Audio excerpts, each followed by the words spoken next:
Hello guys, welcome back to Honest Lifestyle. I'm Khushi and today I decided to talk about financial minimalism's approach for handling recession in the coming time. Well, I had quite a few videos lined up on financial minimalism for the month of March, but I couldn't really go with them due to what has been happening around us from that time. So I thought maybe this will be a right topic to start off for financial minimalism. Let me tell you quickly that I'm not an expert in this matter, but yeah, I have been making all my financial decisions by myself from the time I've started working and earning in the past. Both me and Nishant, we take our financial decisions together. I'm more interested than Nishant when it comes to taking financial decisions and investing the money in the right place. And we also have a common friend who manages financial portfolios, so we often take his suggestions and we approach him for advices as well. So in this video I'll tell you how embracing financial minimalism you'll be able to handle recession with much hopeful and positive mindset. I've already spoken about minimalism in a lot of my earlier videos where I did mention that minimalism is a conscious lifestyle, be it financial, physical or emotional minimalism. So if you take it as a conscious and a positive change, you will not have the undue pressure that will come along with the expected recession that is supposed to happen. So let me give you a few tips on how we are planning to go through the recession and how you can plan your entire budget and family lifestyle too. Now my first suggestion for you guys is to start building your emergency fund. This is something that you should have. Emergency fund would cover the expenses that you have to make every month no matter what. You cannot cut on those expenses from your lifestyle, and so you need to build on that fund right away. So emergency fund would mostly include expenses like food, rent, or your loan EMIs, your if you have kids, your kids tuition fees, school fees, and other expenses like house help if you have any, and expenses towards your basic minimum needs which you need to survive. Nishant and I started thinking about our emergency fund quite late, to be honest. We started thinking about it last year when I decided to resign from my job, and we had a baby at that time, so we were really overwhelmed financially, and the best idea would be to invest emergency funds in short-term FDs, or you could also keep the money in your banks or liquid funds.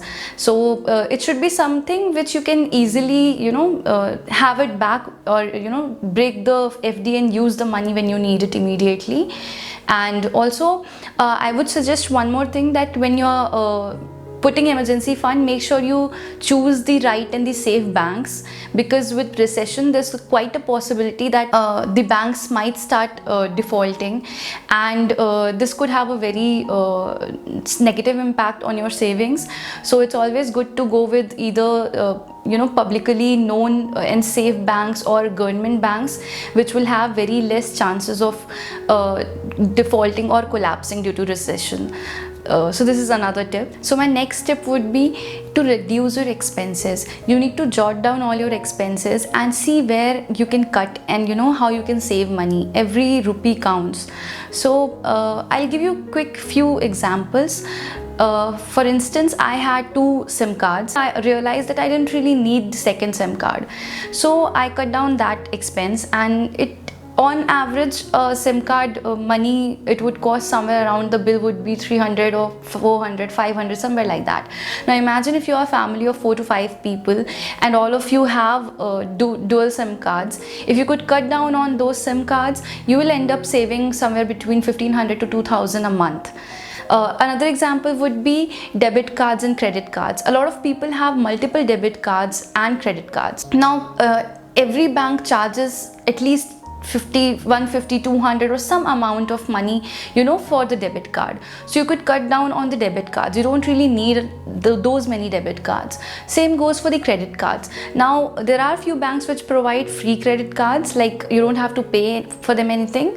Now if you do need, just be sure to check whether the bank is charging you for it if you don't spend a certain amount, or is it free, because during this time we are anyways not spending that much amount of money on expense on certain things. So you could easily cut down on these areas. Another good example would be demat accounts.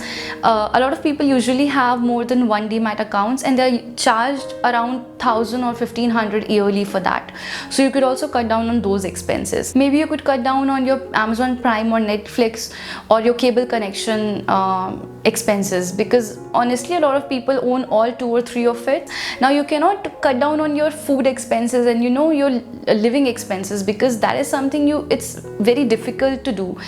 And these expenses, the miscellaneous ones, are much easier to cut down. When it comes to cutting down miscellaneous expenses, usually we are either too lazy to sit down and look at our credit cards, debit cards and things like that, or small other changes that we can do in our lifestyle, or it's just our way of life. It's just how we are habituated to certain things, and we can't find a way to let go of those things.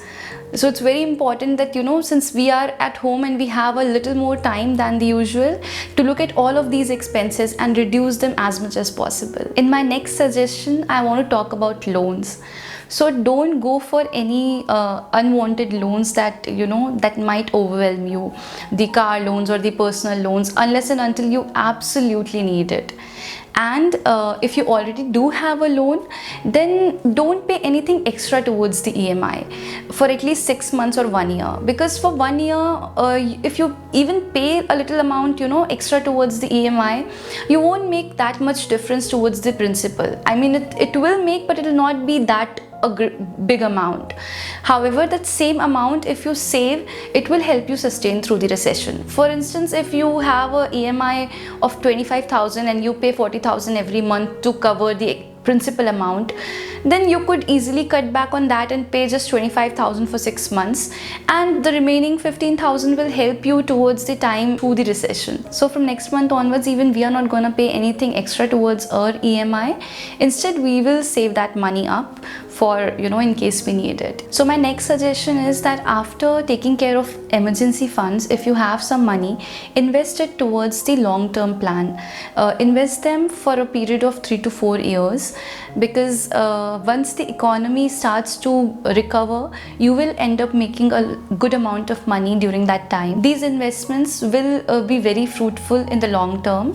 For example, in 2008, when there was recession, the economy quickly recovered in the span of 1 to 2 years, and the people who had invested up their money for the long term, they ended up making almost double the amount, and they were in a good standing with their investments. So this is something that you could think about.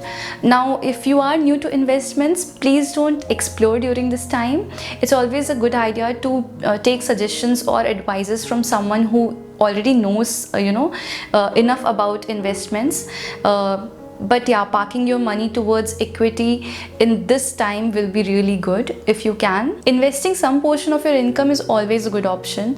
I'll give you a quick example. Last year we had to clear our car loan, and we needed quite a good amount of money for that.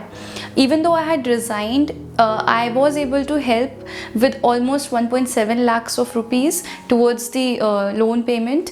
We did have to take help from other friends and family, but still the amount of money which we had to take help for was substantially reduced, and it was only possible because I had invested amount of my salary in in the past, a little bit of it in FD, and my last salary which I got, I had saved it and I had given it to my dad for investing in mutual funds and things like that. These kind of savings come in really handy when any such situations arise. My next suggestion would be work on your personal growth, so that you learn something more during the time when you are at home, or when suppose you don't have much work to do. It's always better to enhance your skills in all the ways possible. I personally feel time and money spent on developing a new skill never really goes to waste. However, right now I would not ask you to spend a lot of money towards developing a skill. Even if you have little savings, you You could easily find so many free resources out there.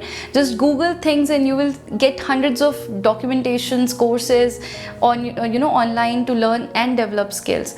There is YouTube, there's Google, there's Skillshare, Udemy. There are so many platforms which provide 1 or 2 months of free trial period. And also you could split the money for a particular course with your friends, or you could just share the passwords and credentials so that most of you would get the benefit out of one particular course. I remember learning Spring and Hibernate from a Udemy course. I took credentials from my friend who already had purchased the course, and I just went through the entire course without really having to pay for it, and she didn't mind sharing the credentials. So look around and look for the free sources that you can gather and brush up your skills and work on something exciting for yourself. My next tip is start a side hustle. We all have so many things that we are good at. We just need to find ways to make it profitable. We just need to find ways to turn it into a source of income. This is definitely the right time to start leveraging your strengths and work towards them. Another interesting fact about side hustle is you don't really have to initially spend a lot of money into it. So it's just about your time and your management skills, how you manage the entire thing and how you can make it profitable. With social media so much handy these days, it becomes more easier to approach people and potential customers and convert them into clients. So you just have to niche down and think about your side hustle which would perfectly suit you. Now it might take some time to start earning from a side hustle, but at least you would have a head start for it.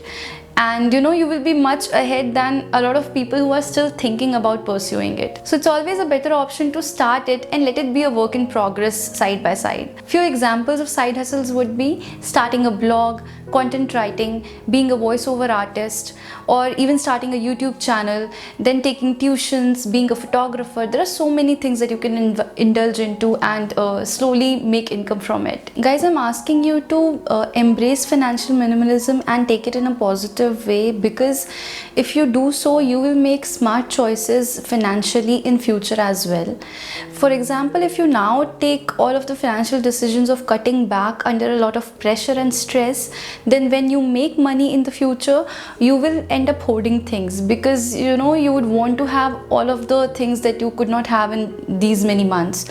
However, if you know and deeply understand why financial minimalism is important and is the way of life, you will make smarter choices and you will be spending money on only the things that you really love and you really want to have those things. All of these tips work really well. All you want to do is not panic, stay calm, and just sit down and jot down your financial goals and plans for the future. I would just like to tell that this video was not to upset you or scare you in any way.